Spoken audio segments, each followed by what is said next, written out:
आप सभी को मेरा नमस्कार। मैं डॉक्टर आनंदीलाल कुर्मी वर्तमान में शासकीय श्याम सुंदर अग्रवाल स्नातकोत्तर महाविद्यालय सिहोरा में असिस्टेंट प्रोफेसर के पद पर कार्यरत हूँ। मित्रों, जो मध्य प्रदेश शासन के उच्च शिक्षा विभाग ने जो इस सत्र अर्थात 2021-22 के लिए जो सिलेबस या पाठ्यक्रम निर्धारित किया है, हम उसकी बात करेंगे।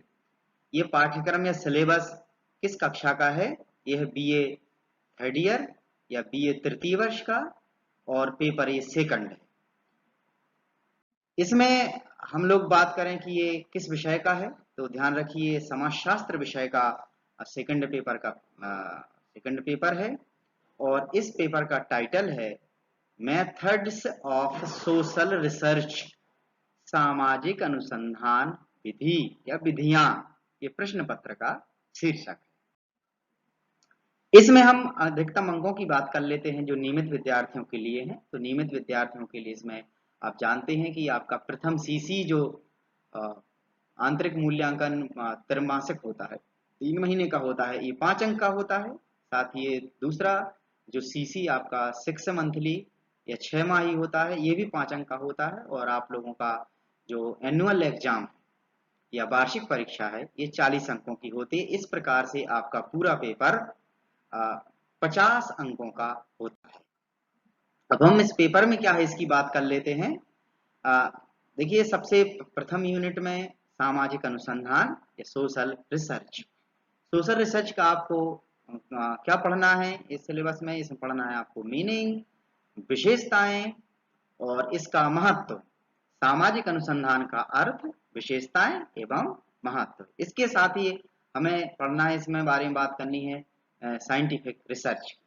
साइंटिफिक रिसर्च वैज्ञानिक शोध। वैज्ञानिक शोध में वैज्ञानिक शोध को बनाने वाली वैज्ञानिक पद्धति, वैज्ञानिक शोध के या वैज्ञानिक पद्धति के प्रमुख चरण और इसका इंपॉर्टेंस या महत्व भी हम इसी इकाई में देखेंगे। इकाई फर्स्ट में ही हमें बात करनी है फैक्ट।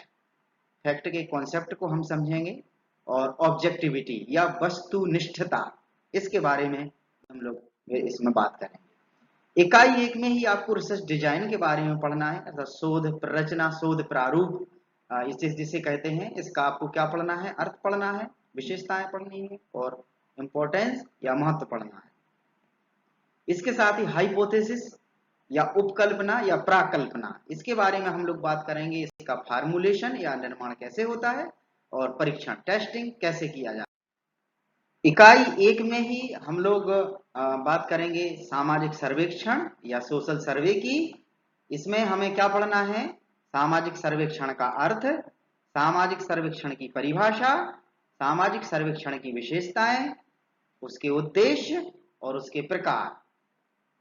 इतना सिलेबस हमें इकाई 1 में कंप्लीट करना है या इतना पाठ्यक्रम हमें इसमें पढ़ना है। चलिए अब हम इकाई 2 की बात करते हैं, यूनिट 2 की बात करते हैं, जिसमें हम पढ़ेंगे रिसर्च मेथोडोलॉजी या अनुसंधान पद्धति। अनुसंधान पद्धति में हमें कौन कौन सी पद्धतियां पढ़ना है? व्यक्तिगत अध्ययन पद्धति या केस स्टडी मेथड और निदर्शन पद्धति या सैंपलिंग मेथड। इसके साथ ही हम लोग बात करेंगे इकाई 2 में गुणात्मक एवं परिमाणात्मक पद्धतियों की, क्वालिटेटिव एंड क्वांटिटेटिव मेथड्स की, जिसमें आपको पढ़ना अवलोकन, साक्षात्कार और साथ में हम इसमें पढ़ेंगे टेक्निक्स ऑफ डेटा कलेक्शन, तथ्य संकलन की विधियां। तथ्य संकलन की विधियों में हम बात करेंगे अनुसूची, प्रश्नावली। इसके साथ इकाई 3 में स्केलिंग टेक्निक्स, अनुमापन प्रविधियां। अनुमापन प्रविधियों में हमें क्या पढ़ना है? इनका अर्थ, अनुमापन के प्रकार। अनुमापन के कौन कौन से प्रकार हमें पढ़ना है? लिकर्ट्स के पैमाने और बोगार्ट्स के पैमाने। इसके साथ ही हमें इसमें पढ़ना तथ्यों का वर्गीकरण। तथ्यों के वर्गीकरण का अर्थ, उसकी विशेषताएं, उसके उद्देश्य, उसके आधार, किन आधारों पर वर्गीकरण तथ्यों का किया जाता है, इसे हम पढ़ेंगे इस यूनिट में। इकाई 3 में भी हम पढ़ेंगे टेबुलेशन ऑफ डेटा, तथ्यों का सारणीयन कैसे किया जाता है, अर्थ उसका, उसकी विशेषताएं, उसके उद्देश्य और उसके आधार। ये हम इकाई 3 में ही हम बात करेंगे प्रतिवेदन लेखन या रिपोर्ट राइटिंग की। इसके साथ ही इकाई 4 की हम लोग बात कर लेते हैं। इकाई 4 में हम पढ़ेंगे स्टैटिस्टिक्स या सांख्यिकी। सांख्यिकी का इसमें हमें क्या पढ़ना है? सांख्यिकी का अर्थ, सांख्यिकी की सीमाएं या लिमिटेशंस, और इसकी यूटिलिटी या उपयोगिता, सांख्यिकी की उपयोगिता। इसके साथ ही हमें इसी इकाई में बात करेंगे सेंट्रल टेंडेंसी या केंद्रीय प्रवृत्ति। केंद्रीय प्रवृत्ति का हम क्या पढ़ेंगे? अर्थ, विशेषताएं और महत्व। केंद्रीय प्रवृत्ति का मापन किन किन आधारों पर होता है उसकी बात हम लोग करेंगे, जिसमें माध्य है, माध्यिका है और बहुलक है, या मीन, मीडियन और मोड। इकाई 5 में तथ्यों का प्रस्तुतिकरण हमें पढ़ना है। तथ्यों के प्रस्तुतिकरण जो दो प्रकार से होता है, रेखा चित्र के माध्यम से उसको समझना है और चित्रों के माध्यम से, ग्राफिकल प्रेजेंटेशन और डायग्रामेटिक प्रेजेंटेशन, इसको हमें समझना है इकाई 5 में कि तथ्यों का किस प्रकार से प्रस्तुतिकरण किया जाता है। और इसका अंतिम जो पार्ट है वो है सामाजिक अनुसंधान में संगणक का उपयोग। हमें पढ़ना है कि किस प्रकार से वर्तमान में कंप्यूटर में सामाजिक अनुसंधान में कंप्यूटर किस प्रकार से उपयोगी होता है। इस प्रकार आपने देखा कि आपका पूरा पेपर जो है वो 5 इकाइयों में विभाजित है, और प्रत्येक इकाई में फिर उसके या प्रत्येक यूनिट के उसके सब यूनिट है। तो इस प्रकार से आपको 5 इकाइयां इस पेपर में पढ़ना है।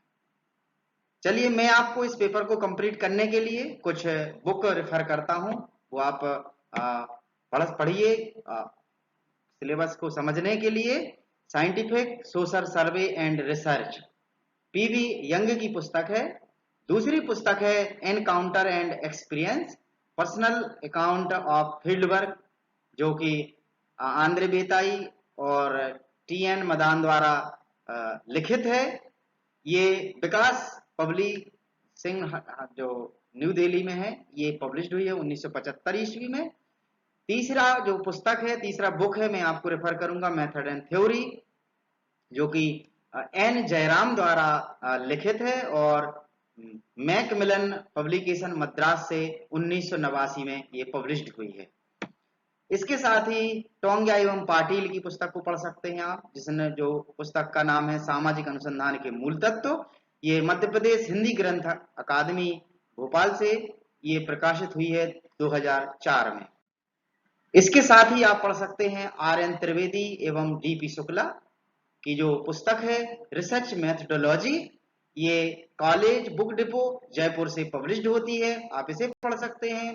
साथ में ही आप पढ़ सकते हैं राम गोपाल से सामाजिक अनुसंधान विधि, जो मध्य प्रदेश हिंदी ग्रंथ अकादमी भोपाल से पब्लिश्ड होती है। और इसके साथ ही वीरेंद्र प्रकाश शर्मा, जो कि समाजशास्त्र अनुसंधान के तर्क एवं पद्धतियां, पंचशील प्रकाशन जयपुर से जो पब्लिश्ड होती है।